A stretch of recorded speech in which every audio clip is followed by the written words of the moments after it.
मित्रांनो, काही लोक बोलत असतात की पैशाच्या पाठीमागं पळण्यापेक्षा नावाच्या पाठीमागं पळा. पण ही जी गोष्ट आहे ना, खरं बघायला गेलं तर म्हणजे आहे ना, फक्त बोलण्यापुरती ठीक आहे. आणि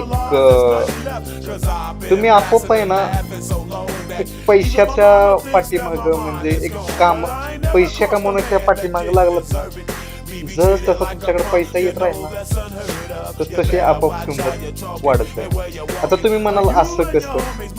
तर ज्याच्याकडे पैसा आहे ना आजकालच्या ह्या जगामध्ये, त्यालाच तर आजकाल किंमत दिली जाते. आणि ज्याच्याकडे पैसा नाही, काय नाही, त्याला कोणीही विचारत नाही. आणि कसं, जर ज्याच्याकडे पैसाच नसेल तर त्याच्याकडे म्हणजे त्याला किंमत कशी असते आणि त्याचं नाव तर कसं असतं? त्यामुळं पैसा हा इम्पॉर्टन्स आहे आणि पैशाच्या पाठीमागे लागा, नाव आपोआप तुमच्या पाठीमागे येईल.